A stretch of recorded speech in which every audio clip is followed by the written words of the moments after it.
What's going on, everyone? Happy Thursday. My name is Everett DeLorme, and welcome back to another episode of the Volleyball Source Podcast.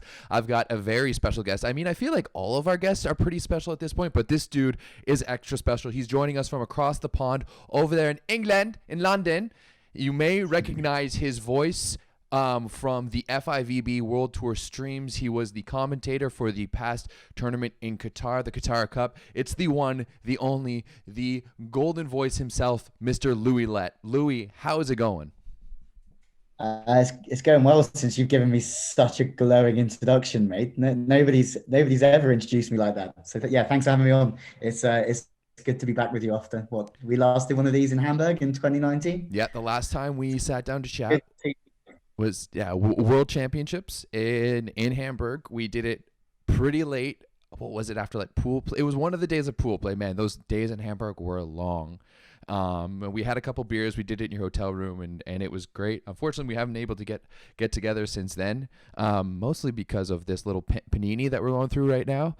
And yeah, you just got back from you didn't get back because you did it all remotely. Unfortunately, no traveling for you right now, but you had the privilege of commentating the semifinals and medal matches of the Qatar Cup. Let's just jump right into it. Czechs get the win on the men's side. April and Alex get the win on the women's side. What are your initial thoughts on that event? Initial thing was it was just great to be back.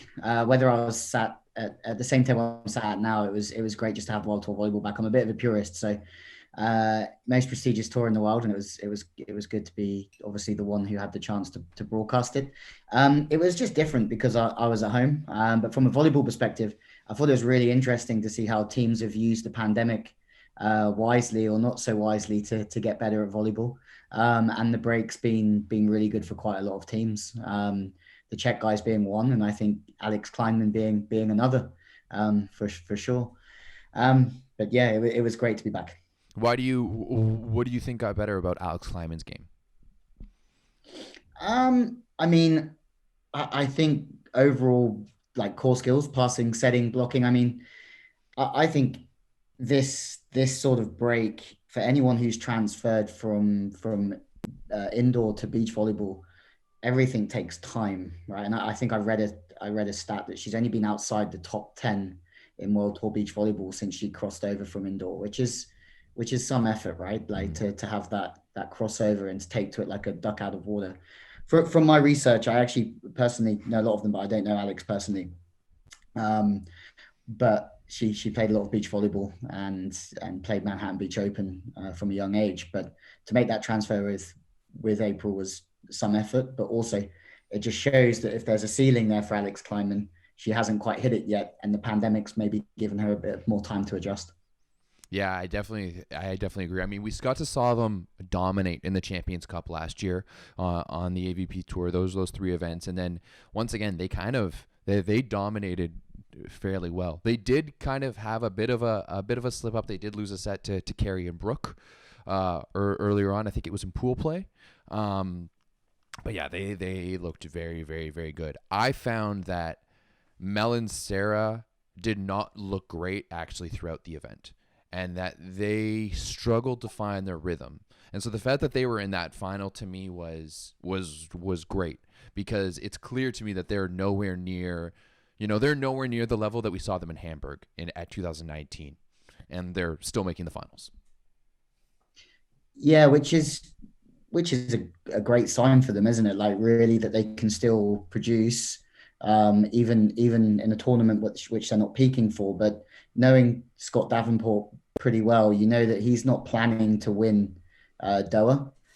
He's planning for 3 months' time, which is at the Olympic Games in Tokyo. So I think for the coaches, it's really, I think what I find interesting now is how they really plan to peak for Tokyo. So you look at Stoyanovsky, Krasilnikov, they took a 5th last week, which is a great result. But again, they might be in a heavy set of their season where they're lifting a lot more because they want to be strong in 3 months' time, or they're changing things technically. So in theory, they can have a better chance of winning, or maybe they're running a wider set and they're going through that process of messing it up a bit.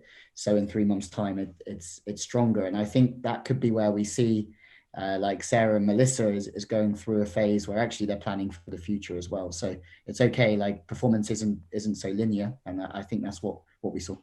Yeah, I definitely agree. It was definitely like watching the event. And one thing that I have to say, and you're gonna actually hear me praise the FIVB, which if anyone knows me, I'm not the most likely to do that sometimes. But the fact that like we could watch every single match, qualifying all the way to the finals, all on YouTube. And usually when that's the case, there's only a couple of courts that being streamed and only up to a certain point, and then it's behind a paywall. But everything was for free from the start of qualifying all the way on, and I thought that was great. They just kept it simple, baseline camera. We could have had a bit of better audio. We could have had a little bit of better scoring, but overall, we got to watch all of the matches. And it really seemed like you said, the top teams in the world are kind of working into it. There's no rush for the majority of them, but there is a rush for a couple of teams, and we saw teams like maybe Lucena Dahlhauser get a better result than they would normally earlier in the season because that they're looking for those results. Yeah, absolutely. There's obviously two different types of teams. One, or the type of team that can plan for 3 months' time, and the type of team that need to turn it on now, and hopefully they get over the line, and then hopefully they can still perform in 3 months' time at the games. But they don't have the luxury of having this process of seeing what works and seeing what doesn't, and doesn't matter if you failed a few times. Like for some teams, they obviously have to be on point. From the FIVB perspective, what you just mentioned, I think there's a change over the last year or two on the digital front, which is making it really much more forward thinking with the likes of Modo and Ace. They're trying to get more volleyball and more access for fans and more reach. And I think we're only just seeing the tip of the iceberg. I think we're going to see hopefully a little bit more. I mean, the fact that we could do a commentary remotely from London. Myself in London, Marco Klatiger was in Doha on the Sunday at the Players Hotel. Then we had a sound team in New York. In New York. The TV coordinator was in Cologne.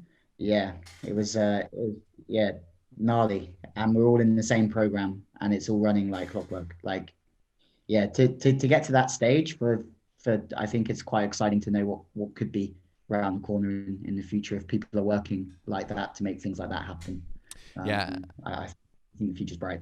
Yeah, I definitely agree. I've been one who's been calling for kind of, because we saw that a while ago. Was it 2014 in the Netherlands, the World Championships, where everything was streamed on YouTube? And then I think we saw the same thing again in Austria afterwards. And it was, the last one again, or the last World Championships, that everything was behind the paywall on Volleyball World TV.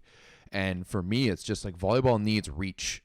Right, we're not a boxing, and we're not an event like this where people are going to come. Like the people who are buying the live streams are the same people week in and week out. Right, it's the hardcore volleyball fans, and the average volleyball fans aren't going to pay for it. So that's why if we want to get bigger as a sport, it needs to be on a platform like YouTube where the reach is exponential. It's completely open to as many people as possible.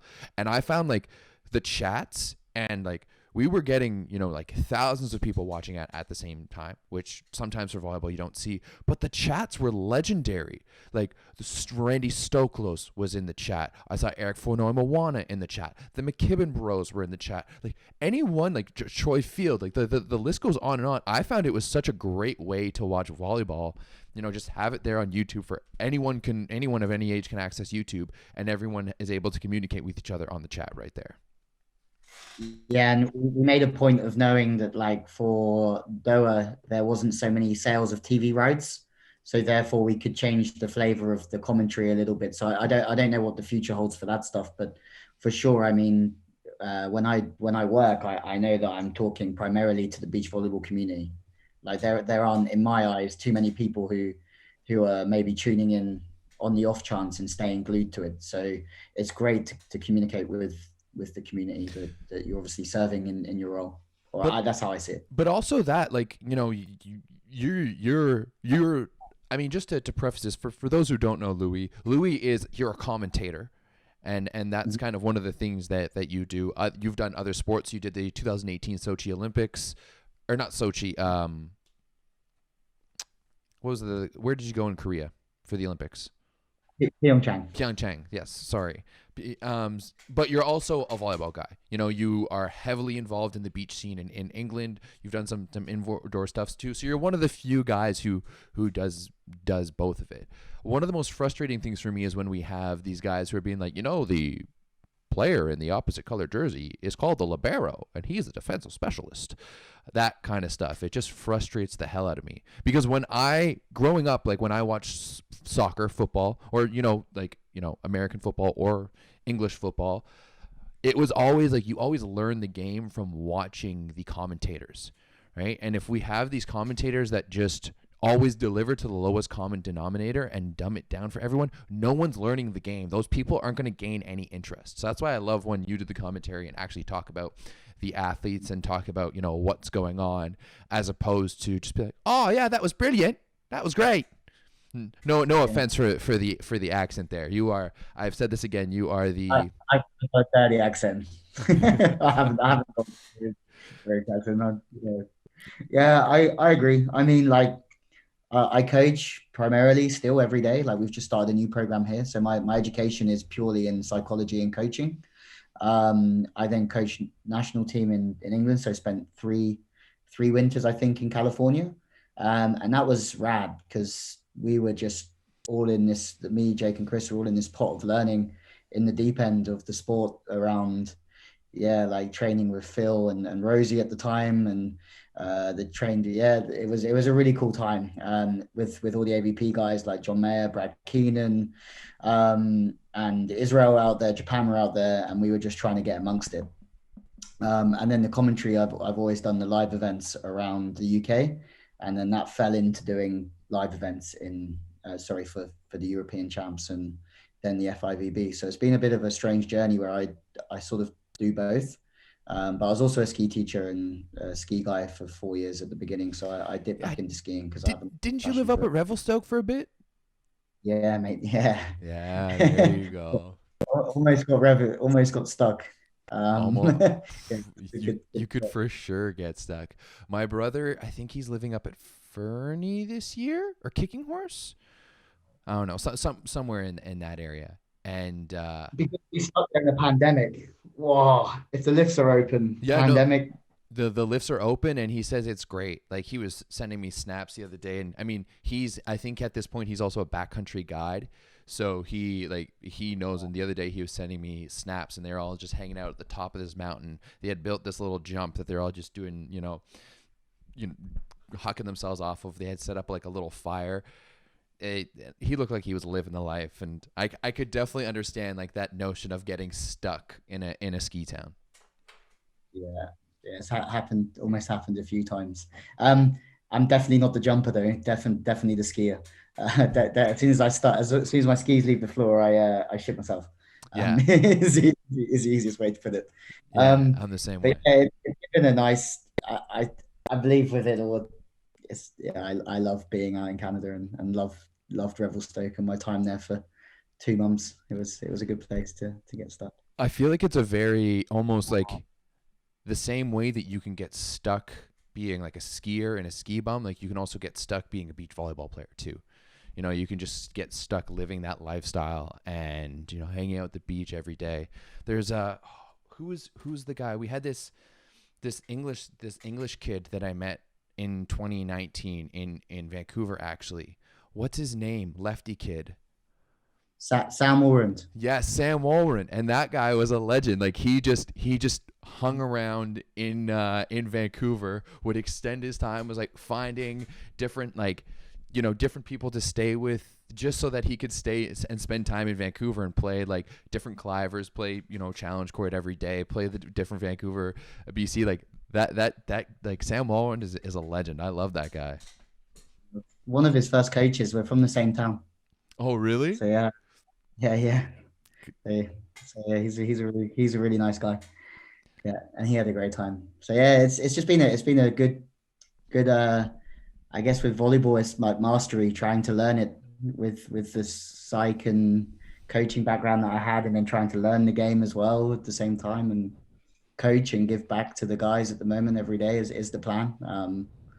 Like, you know, beach volleyball in the UK is struggling. It is and always has been. But unless you're out there every day, it's probably not going to change. No matter how much you're learning, change takes time. So there's a commitment here with the Commonwealth Games in mind, and pushing teams for that in the future, and eventually growing towards an Olympic Games that we can get somewhere. But it's never that easy. It's a daily push of everybody working together with not a lot of support or income. But that doesn't mean we still can't make it work. That's fair. Now do you run like a beach volleyball club in Crystal Palace? Is that it? Yeah, good one. Yeah, so me and Jake Sheaf run it. So Jake Sheaf played Commonwealth Games and played World Tour for a long time. So he's just come out of retirement with Chris Gregory. They're about 6 weeks into a program, and alongside Isabel Train and Freddie Bialakos are like the four that train there every day. And then hopefully some of the other youngsters come in to train and we build something. But if we're there every day, then hopefully people come, right? That's the plan. So yeah, Crystal Palace in London, there's a good couple of hundred members that come through the club. So between everything, it's pretty busy. There's enough going on when life opens up again. That's great. So if you guys are ever in Crystal Palace, yeah, London. More of a scene than you ever know. How far is Crystal Palace from London? We're southeast London, so we're 20 minutes on the overground from Central. Okay, great. So not far. So yeah. If you guys are ever in London, go check out Crystal Palace Beach Volleyball Club. I'm sure it's a great spot. Yeah, it's a good one. It's a good little place. Now, you and I were talking, and also I was talking with. Have you seen the beach volleyball blog? Sorry, on Instagram and stuff like that. They doing a really, really good job. He and I were talking about kind of earlier in the tournament in Qatar. We'll go back to Qatar. We've kind of been all over the place, but I think that's the way it goes sometimes. We were talking about, you know, how bad the Americans looked early on, right? We had neither of the two American teams were able to get through qualification on the men's side. And then, you know, at one point we had Nick and Phil who were looking like they're going to get possibly kicked out in the first round. Do you think that there has been a massive shift in men's volleyball from kind of the, let's say, Western style of play where the Brazilians and the Americans have dominated for so long to now more so of a European style of play where now the Europeans are really starting to dominate? Yeah, is my answer.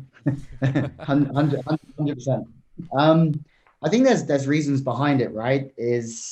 I wish I knew this question was coming because I think about this stuff a lot. Everything comes down to, I think, it's culture and environment that you set. So in the past, Brazil and the USA were the guys out there every day pushing it. And that's why ball control from Brazil, they're so good. But I do feel now that teams from Europe are reading the game a lot better. At times, they're taking up better defensive positions. I just think they've caught up. There's a lot of money that's gone into programs over here, and also there's a lot of investment on the coaching side of things. So it's people's full-time jobs to live, breathe, and put into practice these programs. And I would tend to believe that maybe from my experience, please correct me if I'm wrong, because it does happen quite often, that same level isn't always there in the US or Brazil for every team, maybe for the top one or two. Yeah. But I see that you still pay coaches per hour as opposed to being a full-time job. Therefore there's multiple teams from multiple coaches. There's still maybe a feeling of turning up to practice, but actually a program looks different to practice.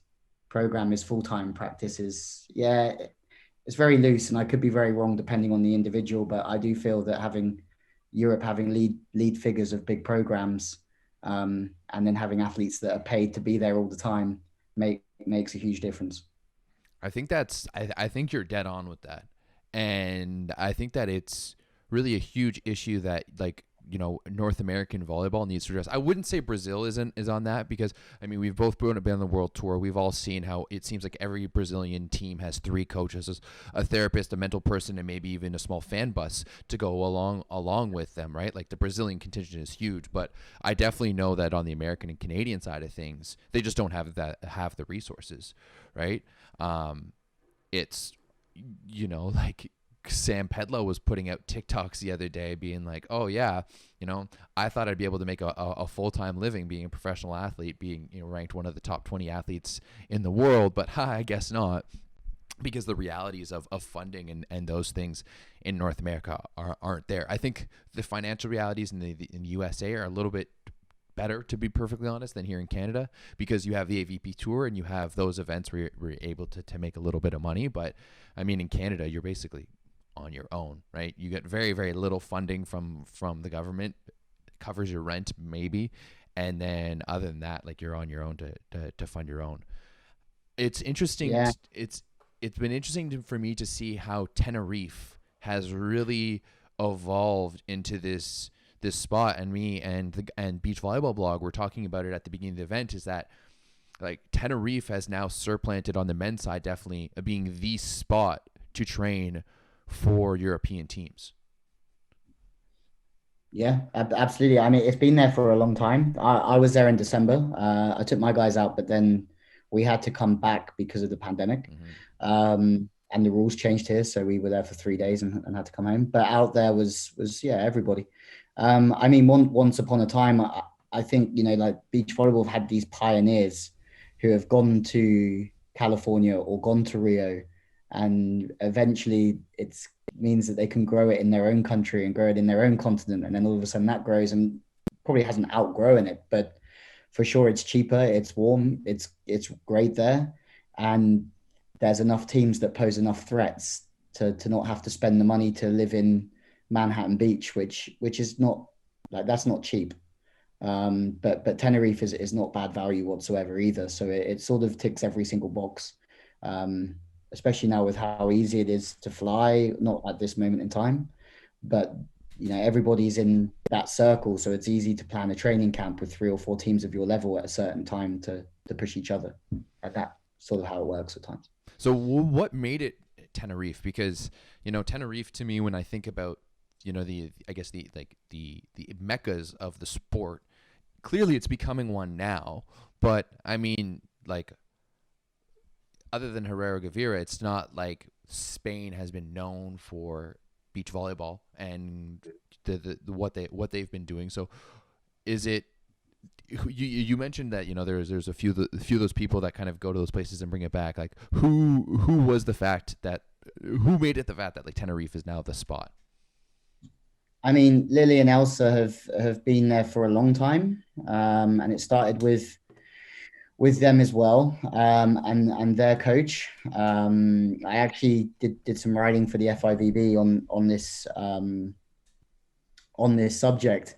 So let me find it. But they were very much like, the men were training there in the 90s, in a build up to Atlanta 96. Sixto Jimenez was training there due to like the all-round climate, basically. And then after the Olympics, he started coaching Pablo Herrera and Javi Bosma, and they went and won a medal in Athens. They won the silver medal, I think. So it's gradually been something that's building, but the Canaries here are huge in Europe. Like, it's only 3 hours away, and you have 25 degrees plus. So it gradually, it's quite easy to bring there, and teams have been traveling there to train for a long time. But now I think it's only become big enough because all the World Tour teams go there, and it's become a huge thing. There are still teams training in other Canary Islands as well, Fuerteventura. And also there's another one, but I can't think of it off the top of my head now. But you'd say Sixto Jimenez, and then obviously Herrera and Bosma would be pioneers in my eyes of that training base. Because it seems to me, it seems to me, just from watching on Instagram and stuff like that, it's almost like Manhattan Beach, where you can go there any given day of the week, and there's some of the top pros in the world training there. To me, is that why, you know, we saw the success of that young Swedish pair, Alman and Helvig, in Qatar? Maybe. I mean, when we were out there, they were on the same training court. So there's a really good guy who's now the coach of Switzerland, Danny Rodriguez Wood, and he's been in charge. He's actually a pioneer of that training base. He makes that place run. I don't know why I didn't think of that before. But he was coaching Van Ursel, Marlene, and up till last year. When she split up with Joyce Duber. He's now with Switzerland. And basically we messaged him to say we're coming, and he said it's full. There's 18 teams on 4 courts. Like, we can't fit any more. But there's 2-3 courts in Los Cristianos, and you can go there. So basically it was full, and Sweden were there on the same court. And their aims were, my aim was to try and inspire there was meant to be 4 of us going, but then there was 2. It was just to inspire them to be around high level volleyball, to kick them into to seeing it. And for Armin Helvig, they've been successful at junior level. Like, they haven't just popped out of anywhere. They've been successful at 1 stars and 2 stars. But that was their first camp where they actually could test themselves against like Brouwer Musen or Varenhorst and Van der Velde or Karen Rossi or whoever it is. Like, they were there for the first time to play matches before Christmas and play as much as they could to see where they were at. And they were doing good. They were winning. They have Raz, their head coach, Rasmus Johnson, and also sort of overheading or just keeping an eye on everything is Anders Christensen, who's a bit of a legend. He's a volleyball wizard, if you're aware of that book. And that's sort of their background. But I think that camp gave them the belief. I think they did a number on some of the teams in that training camp, and it's probably aided their belief in what they're doing. Because I mean, most people probably won't remember it now, but there was a point where they were up like 12-2 on Guto and Avandro in round 2. Was it round 2 or was it quarterfinals? I can't really remember, but they were ninth. Yeah, so then it would have been the quarterfinals, or sorry, no, it would have been round 2. But you know, I had known who they were because I'm pretty sure they won the Youth Olympics 2018, 2019. Yeah, they won the youth. Yeah, won the Youth Olympics. They've won the FIVB events. They've been around, but this was the first time actually watching them. Didn't get to see their game against Ben and Grant because that was in the middle of the night here, and unfortunately I've got things to do during the day as well. But watch them against Avandro and Guto. They're just so good. They speed up the game so much by jump setting, and they jump set more than any team I've ever seen on the World Tour. And how often that they run on 2. Like, their 2 ball is an almost every play situation. Yeah, it's they're playing indoor, right? They run the 2 ball as a middle attack, and they try and take the blocker's attention, and then they flip it out to the pin to try and leave no net. So it's completely different game to what we saw like Anders, or what we see Anders and Christian play, which is like they use their arm swing to turn the ball and to turn angles, where the Swedish at the minute are not trying to turn angles, they're trying to lose the blocker. So I do think like they were phenomenal. Like I wouldn't say doubts. You always know, like, by watching them play and train. Like in Tenerife, they were playing against Rossi Carambula on the court, and we were watching, and it was fun to watch because it was 2 really creative teams. And you can see what they're capable of, but you sort of still ask, can they still pass under that pressure to run that system? Because to run the middle indoor, you have to pass well. And it's the same in for beach.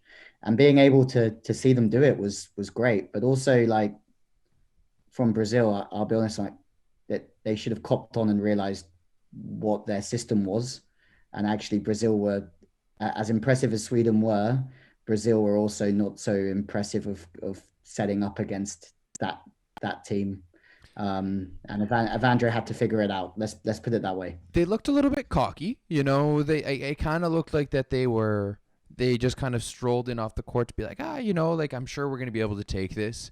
And the first half of that first set was all Sweden, and it didn't look like Brazil was going to get a sniff at all. But you're right. As soon as Evandro started putting the pressure on with his serve, it was a bit of a different story. Speaking of Evandro, sorry, go ahead. Sorry. It's just a really good match. It's a really good match because it was a great matchup for Sweden. Like, Sweden are not the biggest team on tour. We're going to talk about them like they're an established team because they deserve it. They're not the biggest team on tour, so they want to run the big blocker around. So they run that game as good, better than anybody of running that 2-ball wide set. Sorry, in training we call it B-ball. So 2-ball wide ball, as well as anybody. And it was the perfect matchup for them to run around Evandro, and they did a great job. They really did. Guido. Well, just to touch on the Swedish pair. That I was very surprised when I saw the height of the Swedish blocker. Like, he's 6'2", 6'3"? Like, he's not a tall guy at all. But from what I was seeing on the stream, he was getting up there and he was actually putting up a very solid block. It's not massive anyways, but it's very solid. It seems like he seals very well to the net, and he presses very well.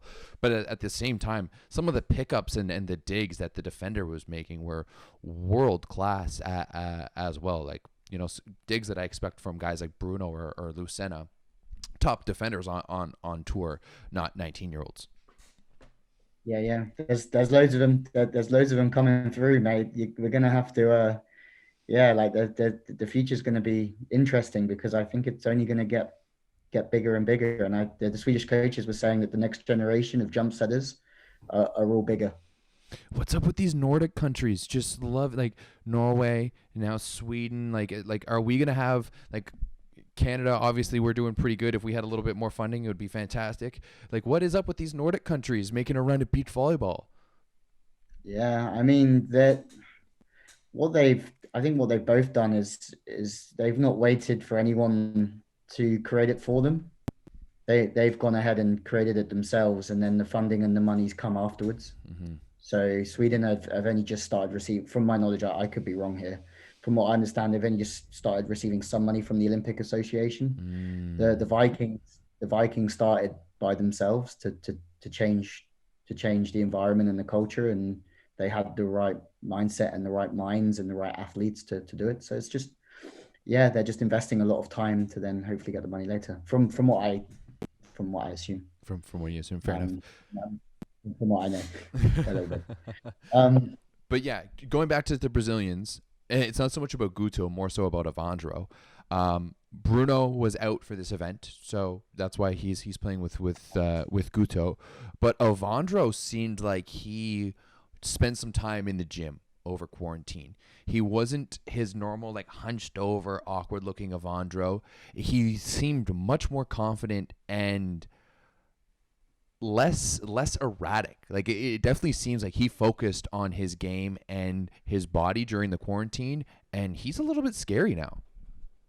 Yeah, he always scares me. But yeah, I see what you mean. He's come out fit. He's come out firing. Like, I think he's become a better setter. I mean, he's another guy that he's another guy that the quarantine. Sorry, not the quarantine. The pandemic would only have benefited, right? Like the blockers and the people who need to improve on their ball control, stroke, certain aspects of their technique. Like, it's given a real strong phase for players to get better in these areas. And he's hand setting better. His bump setting is even better. And at World Champs, I always felt like if you could make him bump set, you would have a good chance to stop Bruno siding out. Like, the rhythm that was being created wasn't the same. So I don't know, like, whether I'm right or wrong. It's just sort of how I've seen it over time is that his settings got better. And I think, I mean, if you're playing against him, do you want to serve someone who's 7 foot and super athletic out the sand, knowing that he doesn't hit as many angles or his vision isn't as strong, or do you put it on Bruno and, like, $1 million question, right? and see how Evandro sets to see if he can side out at a high level for a long period of time. Do you think they're like a gold medal threat in Tokyo?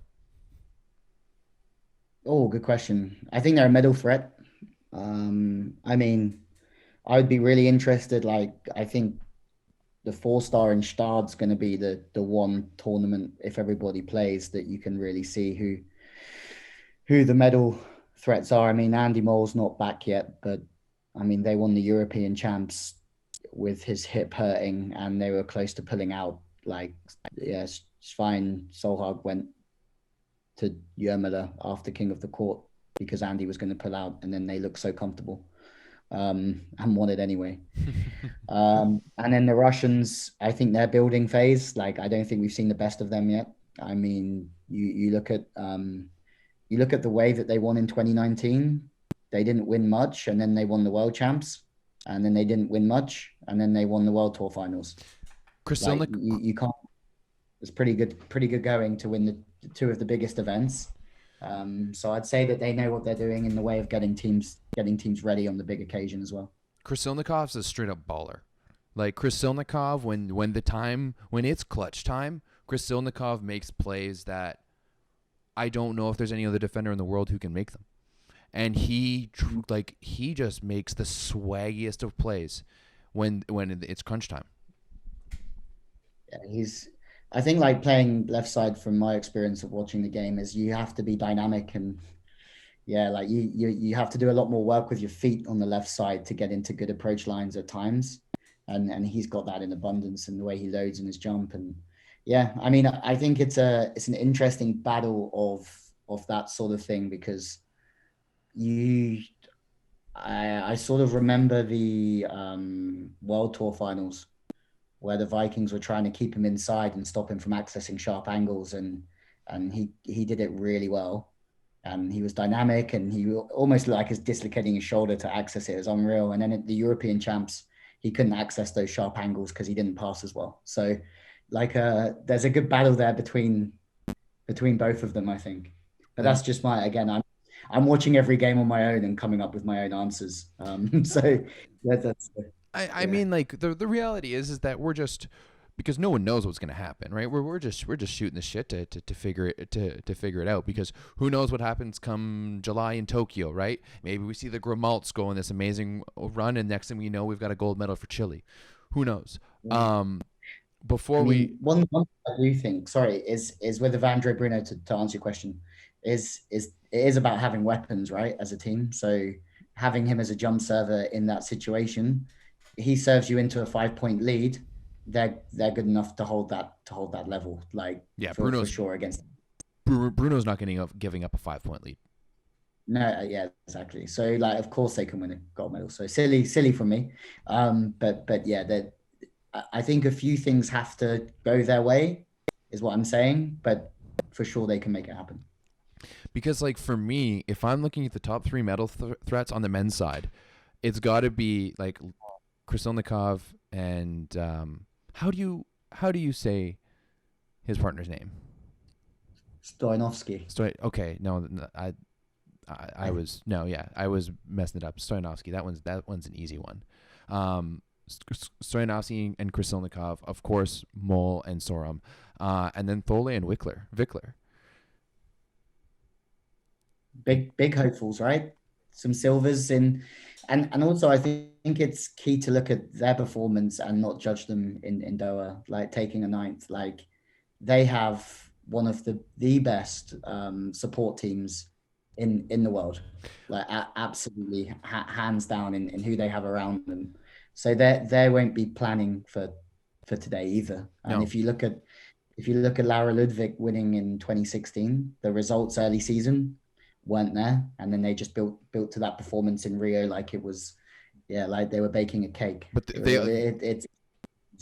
they also lost that game to Nick and Phil, right?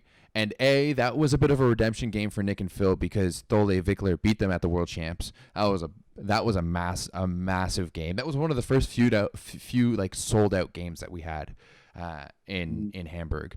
But also, like, Nick and Phil needed that result to jump ahead of and try and Trevor. So I think, Thole Vikler finishing with a 9th in Doha, that I'm not, if I'm a German fan, I'm not concerned about that whatsoever, just because of the circumstances, and then exactly what you said. Like, that's a team that knows how to plan their season, and they always peak at the right time. Yeah, that's exactly it. They have a great team around them. Like, Jörg Wagner is involved with them, who coached Brink Reckerman and Ludwig Volkenhorst. He sits I think, in a management area of the teams now, like the head of performance. And he's just won 2 straight Olympics. Underneath him, there's a team. We could go into each of them, but yeah, they have a great team. And also, like, look at this time for like what are teams changing? So what do you see different about Tolle Vikler? I didn't see Tolle Vikler. I missed every game of theirs. I watched a lot, but I didn't see it. So maybe someone else. But maybe I don't know. Vikler's hitting more like wrist away swings, or he's hitting sharper angles from the left side, or maybe Tolle is hitting a different swing that he didn't have last year. And all of these growth takes time. And I would say that if someone's hitting a jump serve now, knowing that they're only going to get 60% of them in, with the hope, because some of it is hope, that when it comes to clutch time in 3 months, that is up at 80-90%, and you're getting more teams out of the system. So that's just why I sort of like, you don't really get time to go into this in commentary, but I just feel that you haven't seen the best of some of the teams yet, because it's still to come. But I mean, not only that, but like it's not a traditional start to the season in any sense. First of all, like when at the time we're starting this point of the season, the fact that there wasn't a real season last year, the fact that when we went into this event there was no confirmed other events after this, like everyone just went in blind. So this was a very, very odd start to the season in many ways. Yeah, you can't prepare for it, can you? Like I think a really good friend of mine is the head coach of Switzerland, Mike Suda, Hydrogessen, and he just 4 weeks away was the time where it got okay, right, Doha's happening, 4 or 5 weeks to quickly go into okay, now it's game time, and we switch on. So yeah, like that's COVID, right? That's how we're all rolling, is trying to. The FIVB are in such a tough place, and they've done a phenomenal job to get this calendar. Like, it's a phenomenal calendar considering how many people are under the pump, and how stressful it's going to be. By the time you put in a couple of King of the Courts and you put in the Continental Cup, and like that's a pretty full calendar for teams, really. So it's going to be interesting. They've done really well. Let's jump onto this calendar now. Like we just said, there was nothing heading into Doha. There was no calendar. We didn't know if there was even going to be a season throughout Doha. They did release a calendar. We're basically going to have 5 events that are going to be able to be significant to qualify for the Olympics. Am I right in saying that? So Sochi.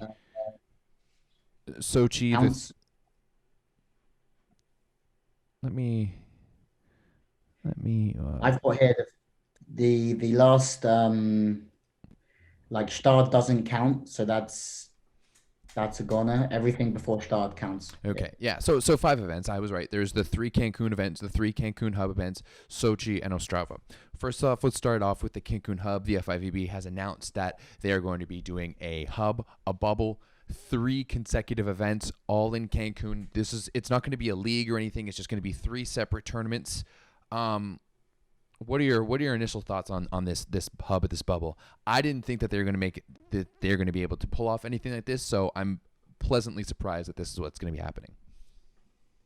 I think that anybody would like to go to Cancun over spring break. I did that once about 11 years ago, and it was a very different story. Let me say that.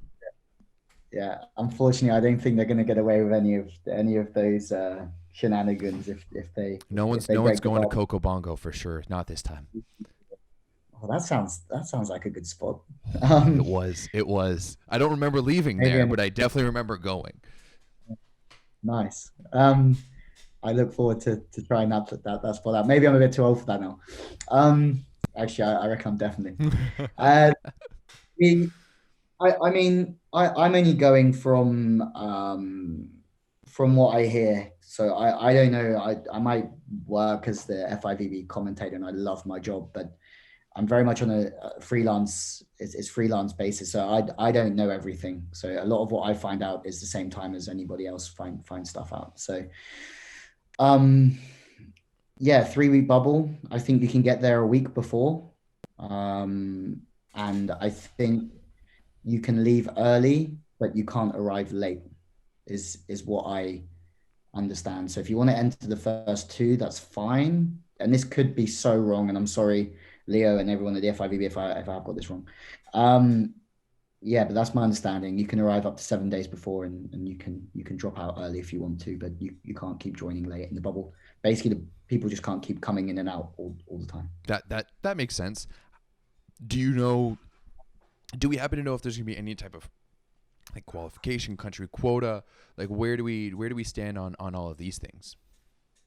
I don't know the answer to that. I think there'll be a qualifier. I don't know about country quota. I don't know that many details.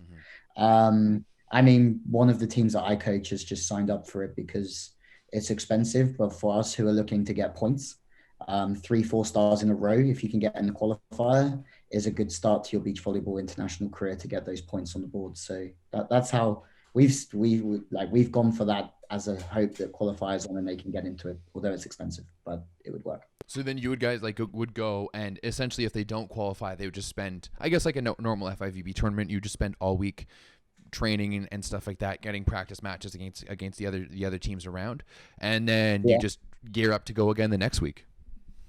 Yeah, so I think I need to check the dates, but to my understanding, it's not. I think the events cross over quite quickly. Like I don't think it's that the finals are every Saturday and Sunday. I think that the first finals are maybe on a Monday and Tuesday, and then the tournament starts again on the Wednesday for the qualifier, and then it starts again for the pool stage on the Thursday. So I think the turnover is actually a bit quicker, but I think if you get there the week before, then it actually means that you're there for 3 weeks overall.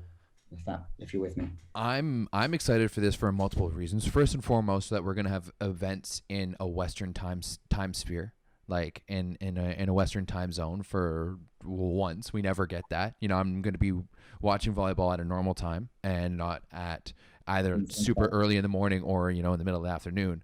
But also like it's very much going to be like there's so much variation when you watch the World Tour because there's travel, there's the different locations, there's different teams per week. But this is just going to be like 3 straight events all at the same place.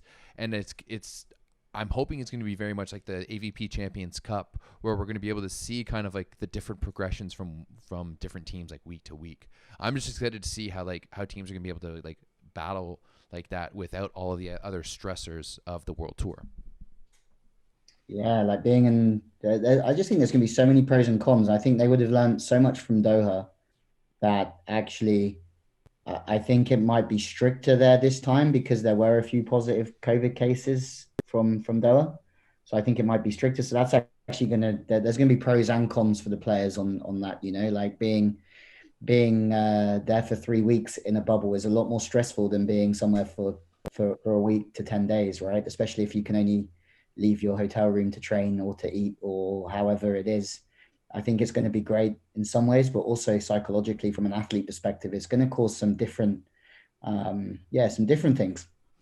And I think it's amazing that they've managed to get it on. And if they can do it safely, that's unreal. So everyone needs to obviously support that. But at the same time, I think it's going to bring new challenges as much as it's going to bring pros. It's going to bring some struggles as well. I think for me, it all depends on how they do it.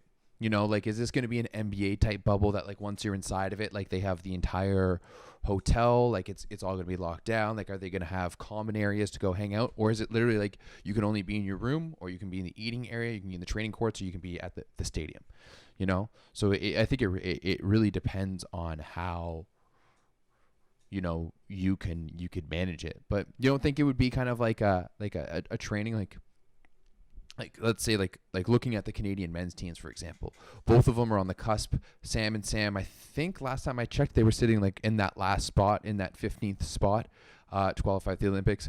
Grant and Ben are just a little bit out. But for those two teams, like that's kind of like a week or like a month training camp in a sense, where it's just like, hey, let's just go and figure this out. Like, we want to qualify for the Olympics, and we've got 3 straight events, and like there's no distractions, there's no travel, we know we're here, we know what's going on, and like we can just focus in on the job. So that is unreal, which is what I'm trying to tell the guys I coach: get out there, train, and be professional and be around it and learn as many lessons as you can, and use it as they haven't been able to go away, and I don't know if they'll still get signed off, but the same thing, we're sort of saying, get out there and focus. And I think, yeah, you're completely right for Pedlo, Shakhtar, and Grant and Ben as well.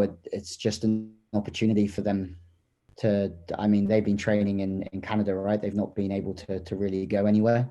So I think Grant and Ben have been in Brazil actually, because Grant married a Brazilian girl who it now like lives in Canada and stuff like that. So they've been training in Brazil for a few months now, and I think they're going back there as well too. Because the problem is with Canada right now is that if you leave the country and come back, you need to do a mandated like 2-week quarantine. And yeah, exactly. So that's why Mel and Sarah were going back to Manhattan Beach, and I'm pretty sure Heather and Brandy as well are heading back to Brazil, because they've been training in Brazil, and actually their entire coaching staff is Brazilian now. Yeah, that with Agatha and Barbara's coaching team, right, from Rio, the Ricardo de Freitas, which is cool. I think Pedlo Shakhtar are going to need that 3 weeks competing every day, training every day, and I think for the Canadian teams, you're completely right. I think it's going to be a benefit for them to have a 3-week cup. Yeah, because I don't think my head's picking on it now. Like they train every day. I think you see their best in week 2s and 3s. Yeah, I agree, and I think that especially when you're a Canadian beach volleyball player, you don't have the teams around you and the support around you that the other countries do.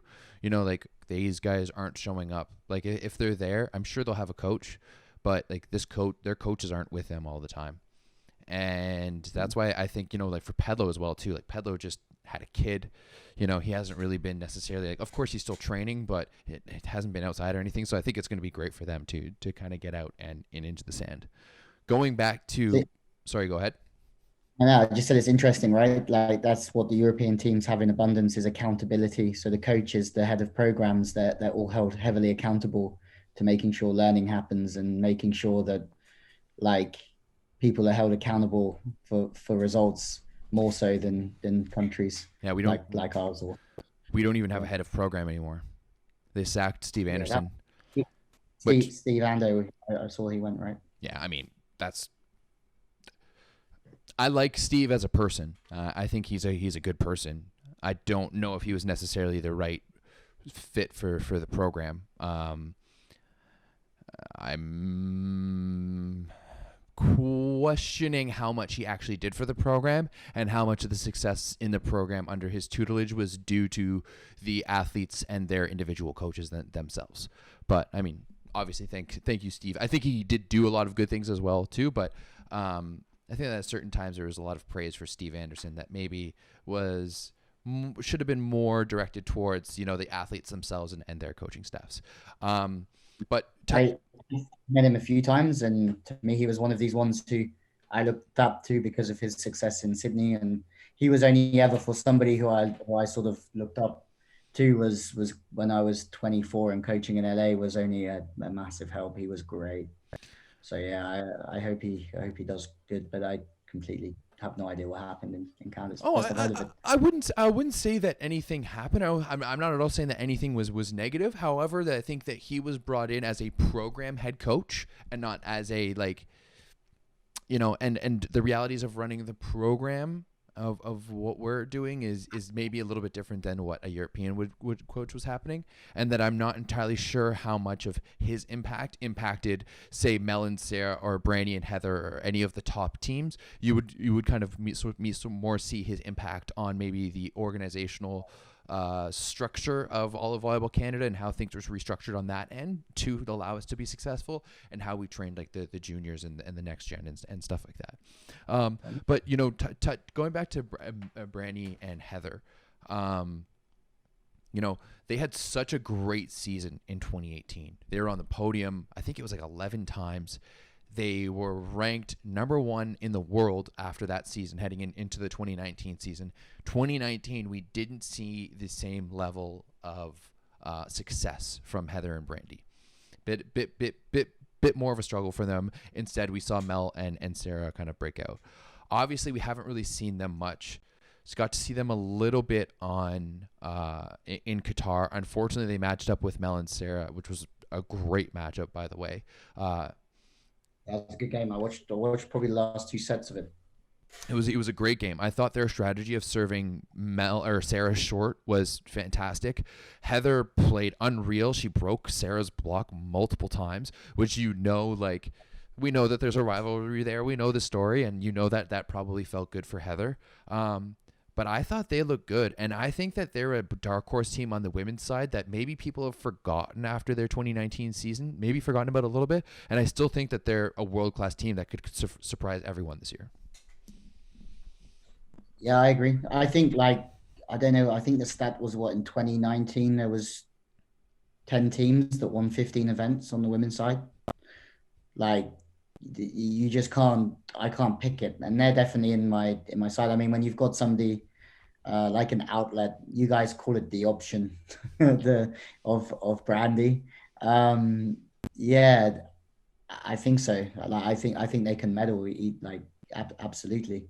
I mean, it would be great if we had more events. I could comment a little bit more. Like, again, you're just you're sat here looking at it going, you can only judge them on what you saw 18 months ago, which is really unfair because a lot's happened in there. But I think, yeah, I saw what you did. They served well. And I think serving short, when you've got Brandy at the net, I would be using that tactic a lot on certain angles as well to try and force teams into the block of Brandy.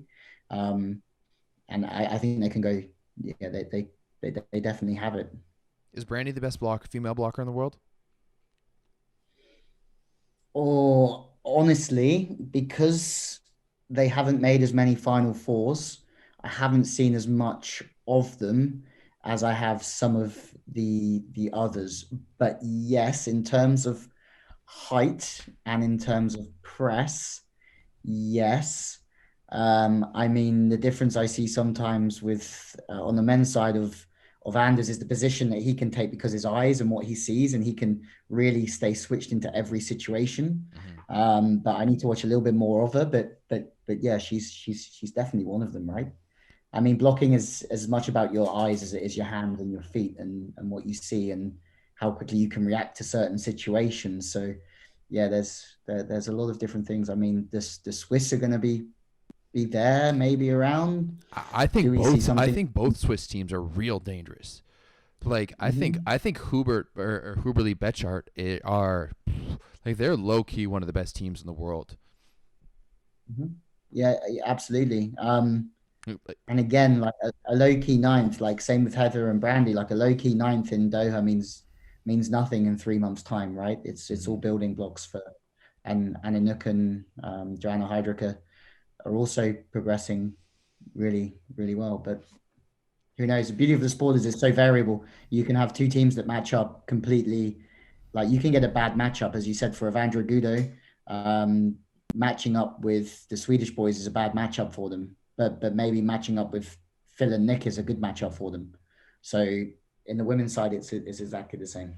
It's crazy to me how on the men's side, we talked about it earlier, how we saw that shift from the Manhattan Beach hub where everyone's traveling to Manhattan Beach to train, whereas now in the men's side, they're all going to Tenerife. Whereas on the women's side, I still think that Manhattan Beach, Hermosa Beach, LA, I still think that's the place to be. And I think that's because of the inclusion of NCAA beach volleyball. I really do. I think that the talent that's coming up right now, the young American and Canadian talent, or Latvian or whatever other country that's playing in the NCAA, that is really going to be the next battlegrounds of women's beach volleyball. Yeah, you think it's going to hold?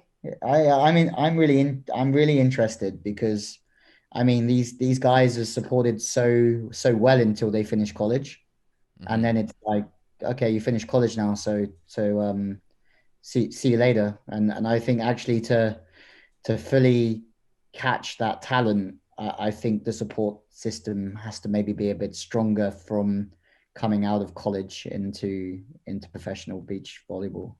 Would be my opinion off the bat from the top of my head.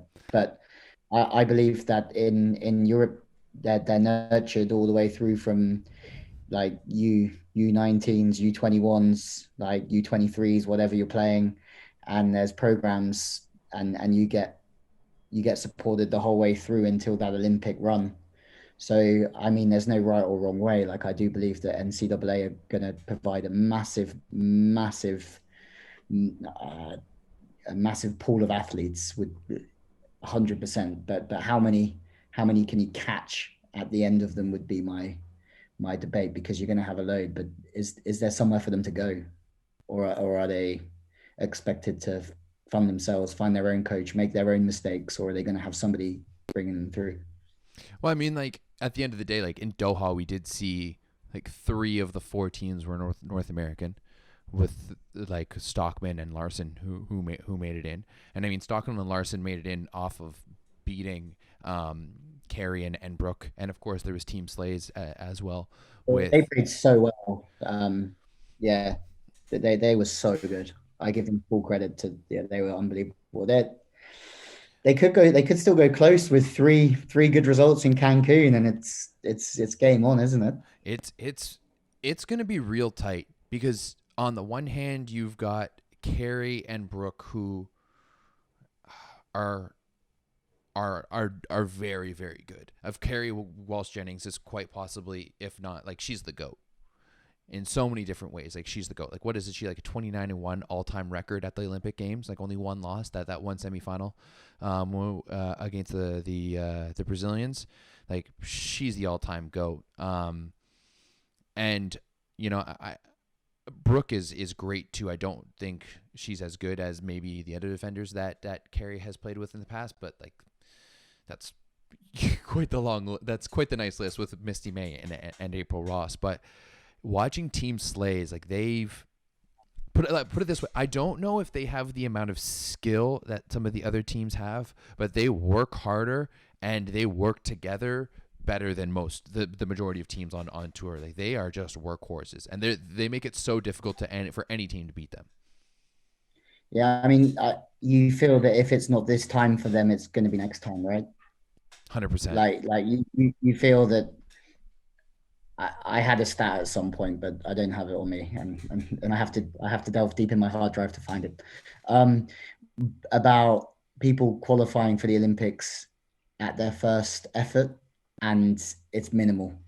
Like, it's minimal how many teams actually qualify in their first Olympic run, and they've done so well. Actually, to be fair, I take back that comment on the NCAA. Like, they've been brilliant coming out. Like, I worked on them on the Hague 4-star indoor in 2018. I don't know, and yeah, and I watch all the AVPs. Like, they are brilliant, and I retract my statement of Europe crushing America, because if they keep producing players like that and better, it's going to be close, but closer than what you thought too, with Europe's work. But you feel that with teams like that, they'll have to go through this process to know it better next time. And I guess the thing with Carey Walsh Jennings is, I mean, she's put her playing top 3 to wash more than anybody else, which, like, that's something that you just can't mirror. Like, that's something that you just learn so much. So it's interesting, because whether they'll be able to hang it out, who knows? But they're going to be close, right? And you wouldn't put it past her to get there and also get a good result once she's there. Yeah, no, definitely. I agree. Do you think? I'm gonna go a bit out to left field with this one. Do you think that we are getting into almost like a conspiracy territory, where the FIVB / the Olympics might pull some strings to get Carey Walsh Jennings into the Olympics? Because think of how think of how important she has been to NBC's programming for the past 3 Olympics. Like, she has been a centerpiece. Like, she is the Olympian, right? Like, I know I have worked for events where, like, the event is like entirely based off of on Carey Walsh Jennings, and I have worked on events where it's just like, oh yeah, we're doing literally millions of views and millions of impressions a day, all based on Carey.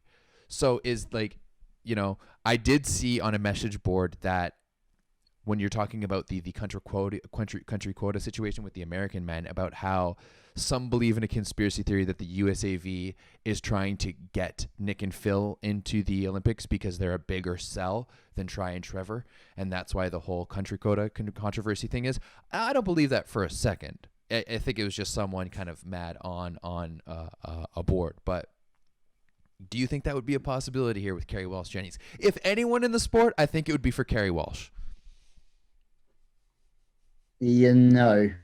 No, you don't think a referee is going to be getting slipped like some euros and being like, "Hey, we need to make sure that Kerri and Brooke win."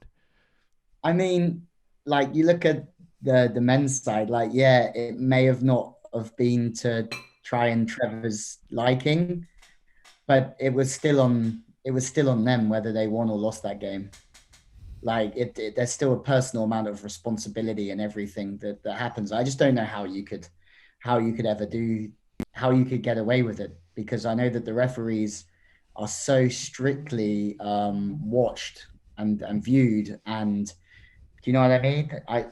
I don't know. Obviously, Kerri Walsh Jennings is the face of beach volleyball, but nah. I know it's a stretch, but like, come on, like a little bit of controversy, wouldn't that be fun? Heading into the Olympics, like for you guys, not for me. For my job, it would be carnage. No, it would be great. You'd give you so many talking points during games. Yeah, it would. Yeah, for sure. But yeah, I think it's there for them to win or lose on their own head. But at the minute, I got it here. They're fifth, right? So they're still that second ranked team at fifth in the world. Fifth in the Olympics. Kerri and Brooke are?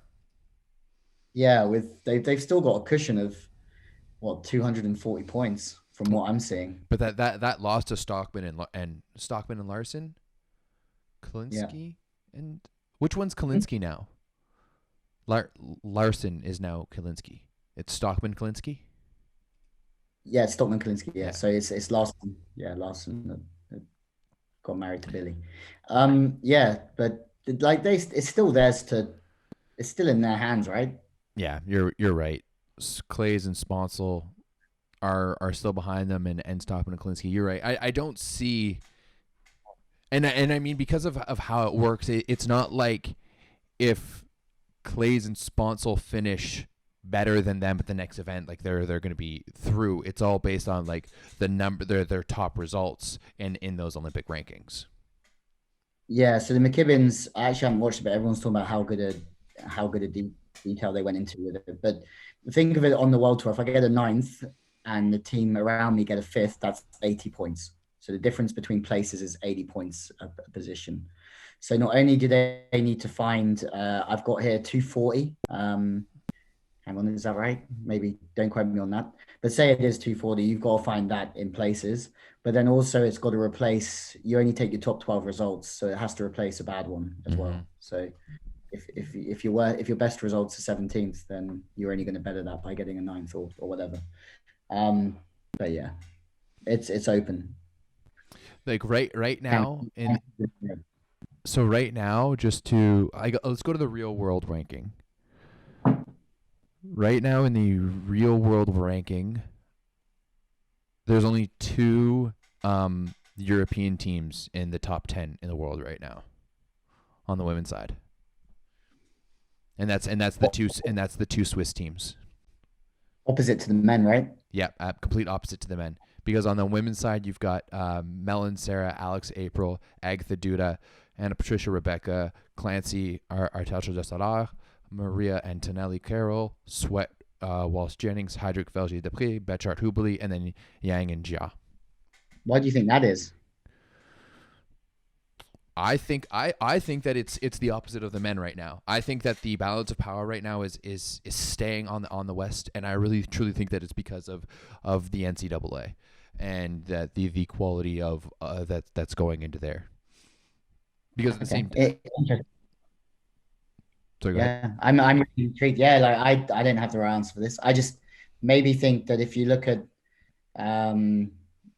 Pavin, Alex, like Clancy was a defender in Rio with Lou Bowden, and now she's playing blocker, and she's a great blocker. I mean, you've got some great blockers in that top 10, and you have Kaiser Meppelink on the outside of that at 12. Mm-hmm. Yeah, I don't have the right answer. I don't think it's the men and women's game are very, very different as well. Like like here in Canada, our beach juniors scene is incredible. right? All of the top young players in Canada play beach. However, like on the men's side, all of our best players, they always go play indoor because the money's better. Do you think that's a situation in beach where maybe the money is better on the beach for North American women? I mean, the money in women's indoor volleyball is ridiculous in Europe, Actually, right? yeah, that's Like true. You're right. in Europe, it's a big to play in Italy or Turkey on the women's side is a lot of money in women's indoor volleyball. But you, yeah, like I tend to agree. I don't have the right answer to this actually. It's something I've never really thought about, but I mean, do believe that. yeah, I'm not looking for an answer here. Sorry to cut you off there. I'm just kind of pointing it out that there's interesting how that balance of power is different from east to west. I mean, you still look here like the April Ross is one of the goats in my opinion. All-time You goats. have All-time goats. Agatha Duda and Anna Patricia Rebecca. Like Rebecca is unbelievable in my opinion. She's actually like can hit both ways on good angles with really good vision and Brazilian ball control. And the ball control countries are still, and I put the US in this as well. Like they have fantastic ball skills, and so Really? Brazil is. You would put the US in a ball control country? I think that their control of the first two touches are pretty good, but not as Brazil. Yeah, it's really interesting. My opinion on this is crazy because as we've seen, like there's still money getting pumped into that Swiss program of Heidrich, Vescher, Dupree, and Bechat Hubeli. Not like I don't know how much in Bern, but I mean Flocky is there with Heidrich, Vescher, Dupree in Bern, and then Christoph Diekmann is living in Greece, and he's a former European champion running Bechat Hubeli. And then actually the Netherlands have got teams coming through that are going to be scary. Katja Stam and Risa Schön. Yeah, it could change. It'd be interesting to have this conversation in 3 or 4 years' time when Graudina, Klavchenica start to push through as well. And yeah. What about the German girls? Like that's the one set of girls that we haven't really talked about much here, right? Because they're a little bit all over the place. First of all, how much does it suck for Border Suda the fact that they decide to pull out of Qatar because they want to make a statement off of like the clothing options, and then come to the event? I don't know what happened, but everyone's in bikinis. Yeah. Because of that, the rule changed, right? So because of that, the rule changed, and then Borger Suda weren't able to get back in. I don't know. I didn't ask the question. I left myself out of that one, but I was definitely following it the whole way. I mean, Germany's interesting, right? Like their tour's unreal. The Diatechnica and everything they have going on there. The success of Laura and Kira has caught fire. There's sponsorship there. There's great leagues. There's everything there to be successful. I do feel a lot of it is still carried by Lara Ludwig and Maggie Kozik. Their hopes going through to the games. Borger Suda are currently 18 in the world I've got here. Yeah. And where are they in the provisional for the Olympic ranking? We're about to find out. Oh, they're in at 11. So Germany are looking to have 2 teams there for sure. Borger Suda at 11, Maggie and Lara at 15. The Olympic rankings look a bit different to the world rankings at the moment. Yeah, they do. And then obviously MFA, Altache del Solar and Taliqua Clancy have got strict quarantine rules in Australia, so they couldn't leave to go to Doha because, again, they'd have to be 2 weeks, and I think it was going to cost $40,000 for them for the Australian program to go to Doha. So they joined. They still need to play 2 events actually to have reached 12. So whatever they add, they're currently in a really good position because they're currently 12th. But whatever they add is only going to add points to their tally. So they're only going to shoot up something ridiculous. Yeah, which will kick out Stube and Viersel, and then Graudina Krakenova. How do you say her name? There's a H in there somewhere between the C and the C and the E. Okay, Ken. Okay. Ken. But then again, like I could get this wrong, right? Like it wouldn't be the first name I've butchered on a broadcast, for sure. But yeah, like I expect to see, if not one, at least one, if not two German teams like push into the top of into the top 10 rankings. Because I mean, right now there's in the top 10 there's 4 American teams and 3 Brazilian teams. Yes, unreal. We also have the Continental Cup as well, right? The Continental Cup in Europe is going to be a joke. Yeah, why is that? Over just the depth, men's and women's side, like the depth of quality of what we're going to be watching is going to be crazy, with Netherlands looking for another spot, Germany maybe looking for a spot. Like, yeah, it's going to be fun in The Hague.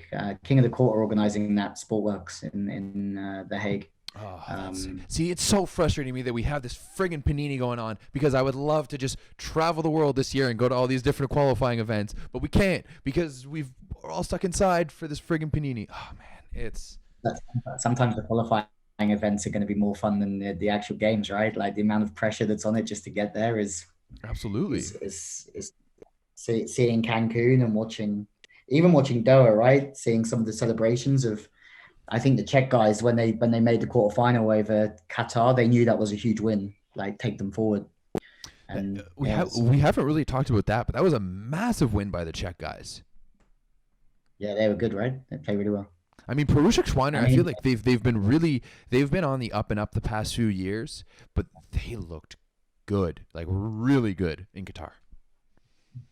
Yeah, they passed. I mean, they had a blip towards the end, like a few hitting errors, but they passed perfectly. Like their reception, like they look like they're running angles really well. So when they get served outside, they run the ball to the middle and they move the blocker and the defender, and they look for the gaps, or they look to run from the inside out and take the blocker on a little bit. And there's a science to every play they're running, is to stress someone out somewhere and put the pressure on them. And again, to be a world-class team on your day, no matter what system you're running, you need to pass well, and they pass really well. Credit to and Andrea Tomatis, their who used to play for Italy. He's done well. Oh, Tomatis is their coach. I didn't know that. Yeah. Oh, okay. That makes more sense now. They're currently sitting in 12th of the provisional Olympic rankings, 10th in the overall world rankings. I think, like, to me, that is a dark horse. Like, I think for the Olympics, we're gonna see, like, for my rule of thumb is like 3 favorites and one underdog for the Olympics. Like to make the quarterfinals, that's always kind of my my rule of thumb. I mean, if you look at this, Mol Sorum, Krasilnikov, Stoyanovsky, Fidjelek Brill, Alison Alvaro, Vandre Bruno, Tole Vikler, Brauer Musen, Gib Crab, Nikolai Lupo, Semenov Leshikov, Herrera Gavira, Perisic Schweiner, Lisena Dalhauser, Sharif Ahmed, Plavins Todge, Samoil Smedens, Hydra Gerson, Grimmel are currently the teams. Oh yeah, Pedlo and Shakhtar have been knocked out of that top ranking. No easy games there though, mate. Nowhere. If Nikolai Lupo is seeded 9th for an Olympic Games, you don't want to be a top seeded team meeting them in the quarterfinal. No, absolutely not. I mean, with who was it? It was Phil and Todd who had to face them in the quarterfinal in Rio. Yeah, you just don't want. Not Rio. London, in your home base in London.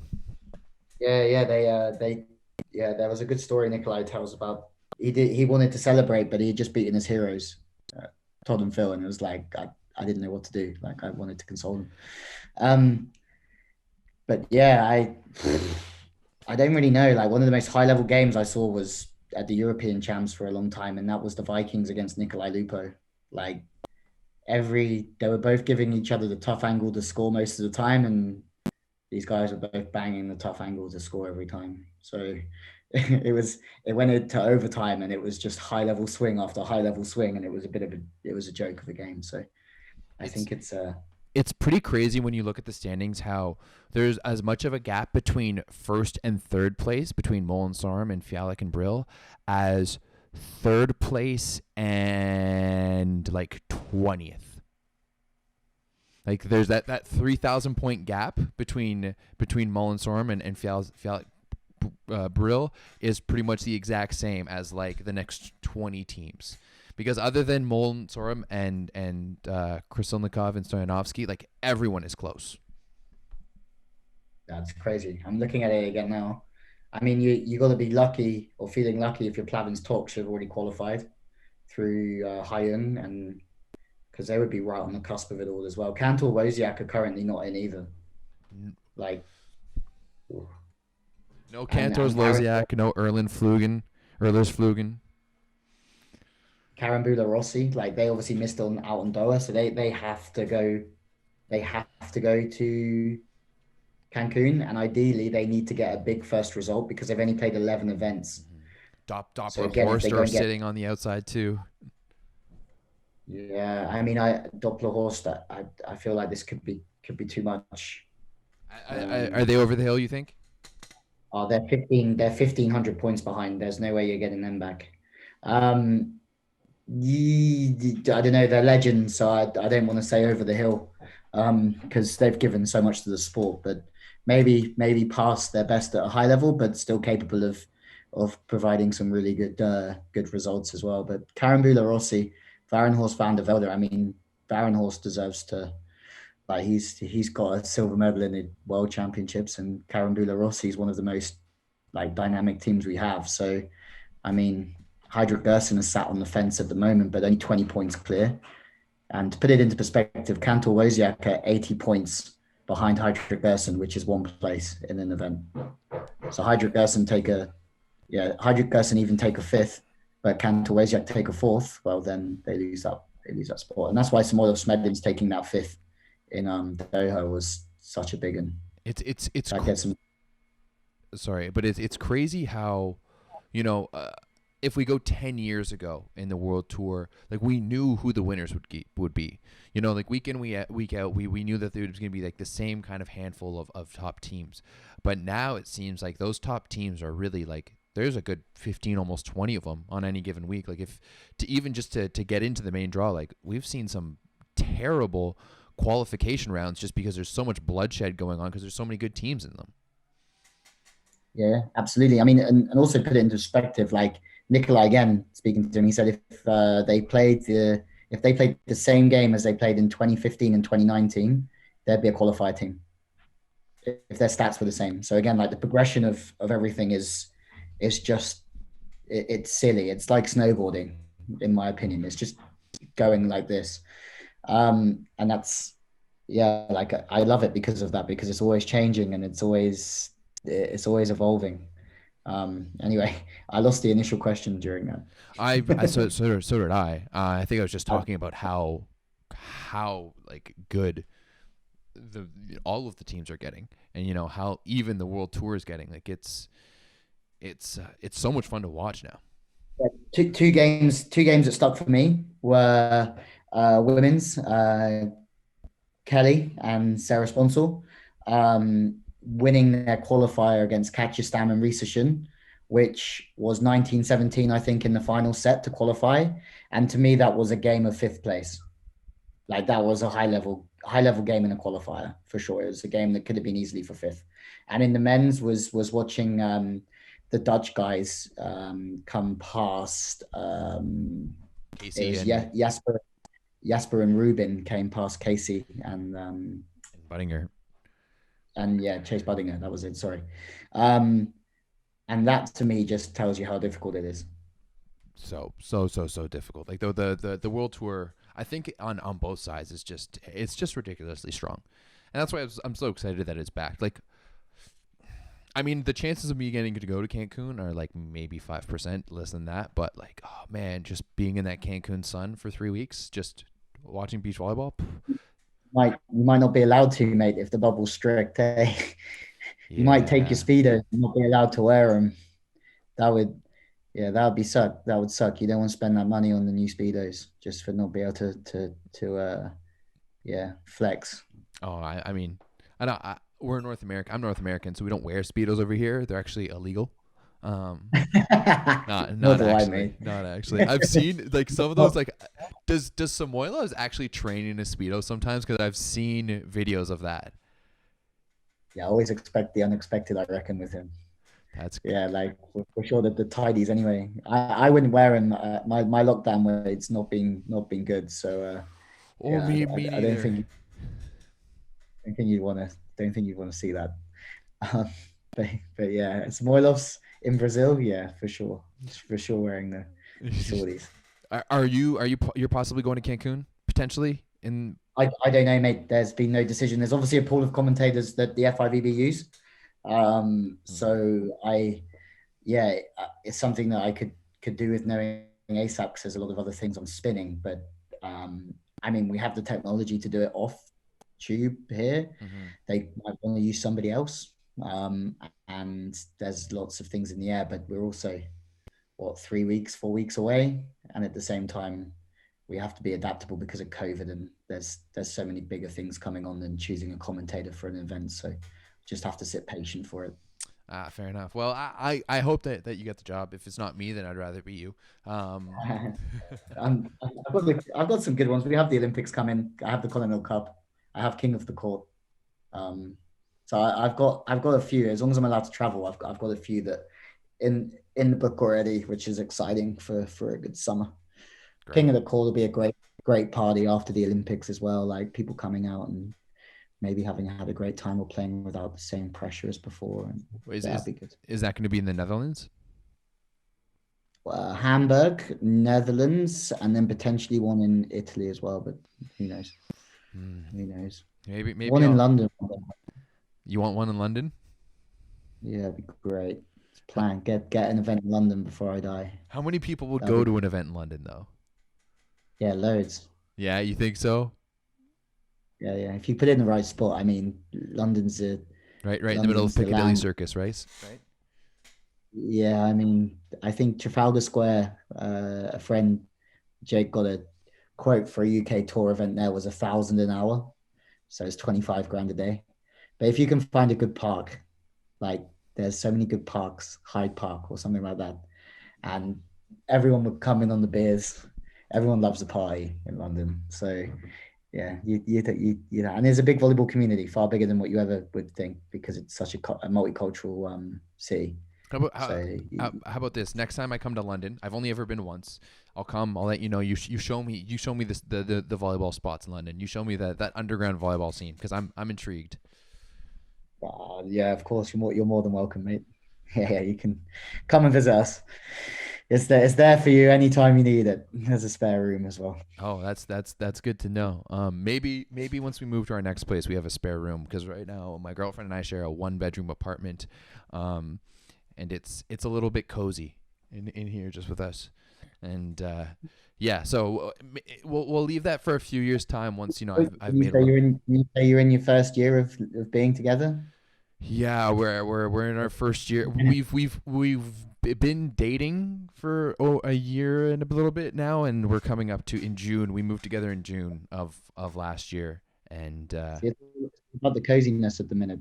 It's all about that. And it's just as it goes to year 3, 4 that you get the bigger, and then gradually you enjoy your own space. Yeah, that's it. I mean, right now it's difficult because like I do this kind of stuff, and she's a dance teacher or like a Pilates teacher, and she teaches physical stuff. So half the time I'm in the bedroom by myself on my computer, and half the time she's in the bedroom by herself, and that's where she is. That's where she is at the moment. But I think my girl had to kill me for that comment anyway, so she can hear me now.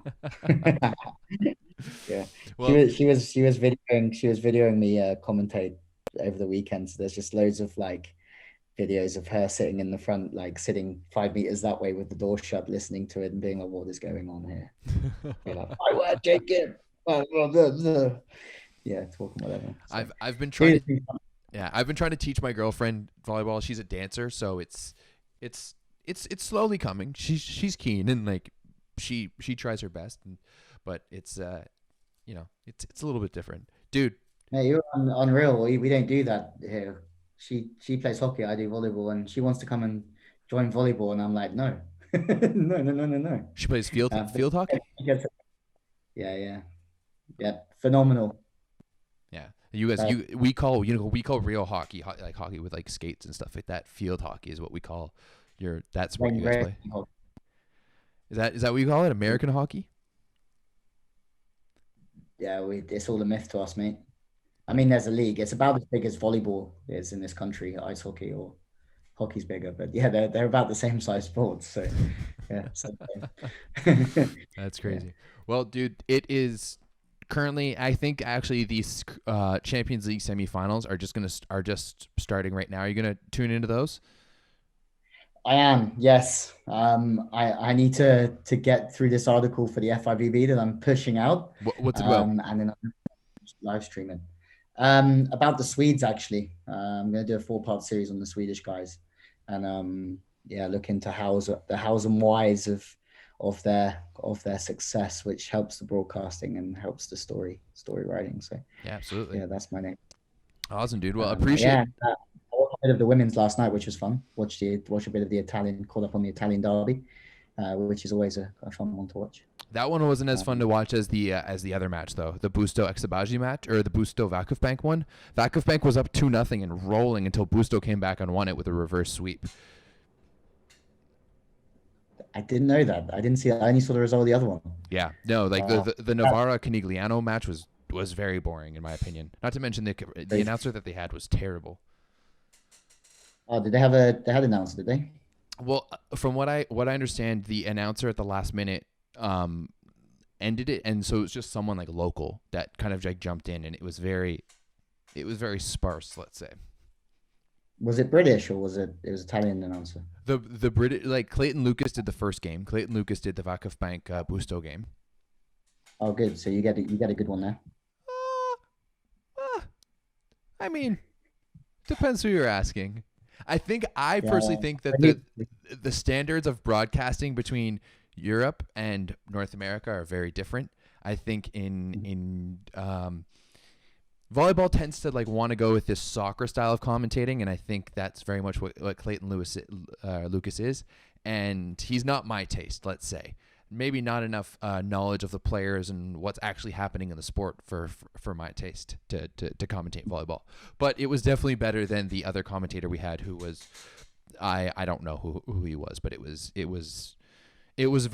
like a monotone in-court announcer almost, being like, "Oh, Agano with the kill. Next up to serve is Hill." Yeah, okay. It's a tough old gig. I'm always, for a commentator, it's a difficult role. So yeah, I have a lot of respect for all of them. I know that I'm obviously not other people's tastes, and I'll be other people's tastes, but not other people's, and I'll annoy some people and not others. So yeah, it's very much crazy life of a commentator. Yeah, I feel that. But you know what? I always appreciate the job that you do. I always enjoy you do it. So no matter what other people say, you've got a fan with me, and that's all that really matters. Cheers, mate. I'm learning. I'm still learning, so I'll get better. But it's an interesting one for sure. Maybe we'll get to do one day together. I think that would be sick. That'd be rad. Yeah. Right. Thanks for having me on, bro. And I look forward to catching the Champions League in an hour or so, I think. Yeah, no, it starts now. Like it's I think it's at 5 o'clock. Well, it's because of like this daylight time. So no, maybe it's an hour. I don't know. When does this go out? When does this go out? I'll probably put it out like now. Oh, sweet. I thought about doing it live on Twitch and decided not to. No, we can do that. We can do that another day, right? Yeah. Well, next time we'll for sure go live on Twitch. Yeah. Let's do it. Awesome, dude. Thanks for your time, mate. Appreciate it. You too. Thanks for your time, everyone. That was Lewie Lett, the man, the myth, the legend, coming to us from London, England. Thank you very much, sir. Guys, we will see you next time. Peace.